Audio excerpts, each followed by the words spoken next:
ಏನೋ ಕಳೆದುಕೊಂಡಂತೆ ಭಾಸವಾಗುತ್ತದೆ ಅಂಬಿಕಾ, ಭಾಸವಾಗುತ್ತದೆ.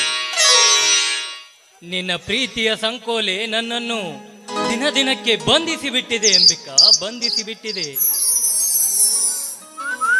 ಕ್ಷಣ ಕ್ಷಣಕ್ಕೂ ಈ ನನ್ನ ಮನ ಈ ನಿನ್ನ ಪ್ರೀತಿಯ ತೋಟದಲ್ಲಿ ಪ್ರೇಮದ ಪಕ್ಷಿಯಾಗಿ ಹಾರಾಡಬೇಕೆಂಬ ಹಂಬಲ ನನ್ನ ಮನದಲ್ಲಿ ತುಂಬಿಕೊಂಡಿದೆ ಅಂಬಿಕಾ, ತುಂಬಿಕೊಂಡಿದೆ. ಅಷ್ಟ್ಯಾಕೆ ಅವಸರ ಅರವಿಂದ್? ಈ ಹೆಣ್ಣು ಹುಟ್ಟಿ ಬಂದಿರುವುದೇ ನಿಮಗಾಗಿ. ನಿಮ್ಮ ಹೃದಯದ ಹಂದರದಲ್ಲಿ ಶಾಶ್ವತವಾಗಿರಲು ಪಣ ತೊಟ್ಟಿದೆ ಈ ನನ್ನ ಮನ. ಪ್ರೇಮದ ಪ್ರತೀಕವಾಗಿ ಬಂದಿರುವ ನಾನು ಮುಂದೊಂದಿನ ನೀವೇ ನನ್ನ ಭಾವಿಪತಿ ಅಂತ ಭಾವಿಸಿರುವೆ. ಮೇಲಾಗಿ ಇದಕ್ಕೆ ಭಯ ಪಡುವ ಕಾರಣವೇ ಇಲ್ಲ. ಯಾಕಂದ್ರೆ ನೀವು ನನ್ನ ತಾಯಿಯೇ ತಮ್ಮ, ಅಂದ್ರೆ ನನಗೆ ಸೋದರ ಮಾವ. ಎಂದಿದ್ರು ನಾನ್ ನಿಮ್ಮವಳೇ ಅಲ್ವೇ ರಾಜ? ನಮ್ಮವಳೇನು ನಿಜ ಅಂಬಿಕಾ, ಆದ್ರೆ ಆ ಬ್ರಹ್ಮಣ ಬರಹದಲ್ಲಿ ನಾವಿಬ್ಬರು ಗಂಡ ಹೆಂಡತೀರೆಂಬ ಗಂಟು ಗಟ್ಟಿಯಾಗಿರಬೇಕು. ಅಂದಾಗ ಮಾತ್ರ ನಮಗೆ ಯಾವ ಗಂಡಾಂತರವೂ ಬರಲಾರದು ಅಂಬಿಕಾ, ಬರಲಾರದು. ಮೇಲಾಗಿ ನಮ್ಮ ಗುರಿ ಮುಟ್ಟುವವರೆಗೂ ನಮ್ಮನ್ನ ಹೆತ್ತವರಿಗೆ ನಾವೆಂದು ವಿರೋಧಿಗಳಾಗಬಾರ್ದು ಅಂಬಿಕಾ, ವಿರೋಧಿಗಳಾಗಬಾರ್ದು. ಅದರ ಬಗ್ಗೆ ಯೋಚನೆ ಮಾಡುವ ಅವಶ್ಯಕತೆಯೇ ಇಲ್ಲ. ನನ್ನ ಹೆತ್ತಪ್ಪ ನನ್ನ ಮನಸ್ಸಿಗೆ ನೋವಾಗುವಂತೆ ಯಾವತ್ತೂ ನಡೆದುಕೊಂಡವರಲ್ಲ.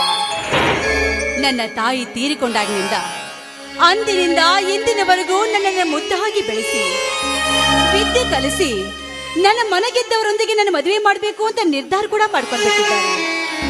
ಹೀಗಿರ್ಬೇಕಾದ್ರೆ ನಾಳೆನೇ ಪತ್ರ ಬರೆದು ವಿಷಯ ತಿಳಿಸ್ತೀನಿ. ನಿಮ್ಮನ್ನ ಒಪ್ಪಿಕೊಳ್ತಾರೆ ಎಂಬ ಬಲವಾದ ನಂಬಿಕೆ ನನ್ನಲ್ಲಿದೆ. ಅಂಬಿಕಾ, ನಂಬಿಕೆ ಏನೋ ನಿನ್ನಲ್ಲಿದೆ ನಿಜ, ಆದ್ರೆ ಈ ಮಾತಿಗೆ ನಿಮ್ಮ ತಂದೆ ಒಪ್ಪದಿದ್ದರೆ? ಕೆಟ್ಟದ್ದನ್ನ ನಾವ್ಯಾವತ್ತೂ ಬಯಸಬಾರ್ದು ಅರವಿಂದ್, ಒಳ್ಳೆದನ್ನೇ ಬಯಸ್ಬೇಕು. ಅಂದಾಗ ಆ ದೇವರು ನಮಗೆ ಒಳ್ಳೆದನ್ನೇ ಮಾಡ್ತಾನೆ. ನನ್ನ ಬಯಕೆ ಬಾಗಿಲು ಯಾವತ್ತೂ ಮುಚ್ಚಿಲ್ಲ. ಒಂದ್ ವೇಳೆ ನಮ್ಮ ತಂದೆಯವರು ಈ ಮದಿಗೆ ಒಪ್ಪದಿದ್ರೆ ನನ್ನ ಪ್ರೀತಿಗೆ ಎಂತ ಪ್ರಳಯವಾದ್ರೂ ಚಿಂತೆ ಇಲ್ಲ. ನನ್ನ ಪ್ರಾಣದ ಅರಿವನ್ನ ತೊರೆದಾದು ಬಂದು ನಾನು ನಿಮ್ಮ ಬಹಳ ಸಂಗಾತಿ ಆಗ್ತೀನಿ.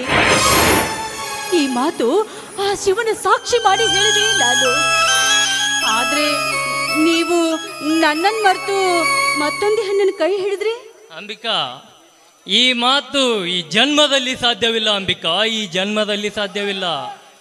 ಏಕೆಂದರೆ ನನ್ನ ರೋಮ ರೋಮಗಳಲ್ಲಿ ನೀನೇ ತುಂಬಿಕೊಂಡಿರುವೆ ಎಂದಾಗ ಒಂದು ದಿನ ನಿನ್ನನ್ನು ನೋಡದೆ ಹೋದರೆ ಅಂದು ನಾನು ಉಪವಾಸ ಮಲಗುತ್ತೇನೆ.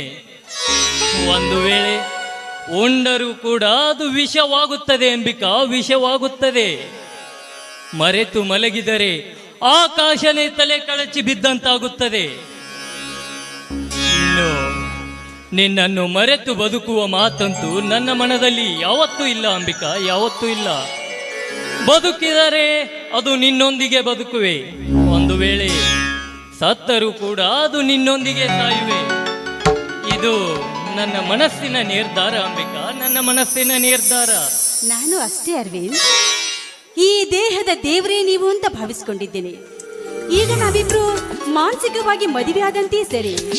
ಇನ್ನು ಮದುವೆ ಎಂಬ ಮೂಢನಂಬಿಕೆಗೆ ಮುದ್ದಿಡುವುದು ಬೇಡ. ಆದಷ್ಟು ಬೇಗನೆ ಹೆತ್ತವರೊಪ್ಪಿಗೆ ಪಡೆದು ಬದುಕು ಎಂಬ ದೋಣಿಯಲ್ಲಿ ಕುಳಿತು ನಗು ನಗುತ್ತಾ ಮುಂದೆ ಸಾಗಿದ್ರೆ ಅದೇ ಸ್ವರ್ಗ ಅಲ್ವಾ? ಈ ನಿನ್ನ ಸ್ವರ್ಗ, ಈ ಸ್ವರ್ಗ, ಸಿರಿ, ಸಂಪತ್ತು, ಆಸ್ತಿ ಇದ್ಯಾವುದು ನಮಗೆ ಬೇಡ ಅಂಬಿಕಾ, ನಮಗೆ ಬೇಡ. ನಿನ್ನ ಪವಿತ್ರವಾದ ಶೀಲ ಶ್ರೀಮಂತಿಕೆಯ ಸೊಬಗಿನ ಪರಿಶುದ್ಧವಾದದ್ದು ಈ ನಿನ್ನ ಸೌಂದರ್ಯ. ಇದರ ಮುಂದೆ ಆ ಸ್ವರ್ಗ ನನ್ನ ಕಣ್ಣಲ್ಲಿ ಕೀಳಾಗಿ ಕಾಣುವುದು ಅಂಬಿಕಾ, ಕೀಳಾಗಿ ಕಾಣುವುದು. ಅರವಿಂದ್, ನೀವು ನನ್ನನ್ನು ತುಂಬಾ ವರ್ಣನೆ ಮಾಡ್ತಾ ಇದ್ರ. ಅಷ್ಟೊಂದು ರೂಪವತಿನ ನಾನು? ಅಷ್ಟು ಬೇಗ ನನ್ನ ಗುಣಗಳನ್ನ ಹತ್ಕೊಂಡ್ ಬಿಟ್ರ? ಅಂಬು, ಈ ನಿನ್ನ ಸೌಂದರ್ಯದ ಮುಂದೆ ಆ ರಂಬೆ, ಊರ್ವಶಿ, ಮೇನಕೆಯರೆಲ್ಲ ನನ್ನ ತೃಣ ಸಮಾನ.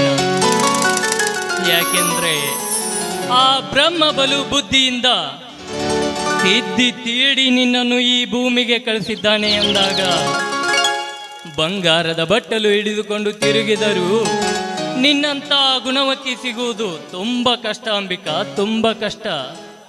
ಆದಷ್ಟು ಬೇಗನೆ ನಮ್ಮ ಮನೆಯಲ್ಲಿ ವಿಷಯ ತಿಳಿಸಿ ನಾವಿಬ್ರು ಸತಿಪತಿಗಳಾಗೋದೇ ಬೆಳೆದು ಇವತ್ತೇ ನಮ್ಮ ತಂದೆಯವ್ರ ಕಾಗದ ಬರೆದು ಈ ವಿಷಯ ತಿಳಿಸ್ತೀನಿ.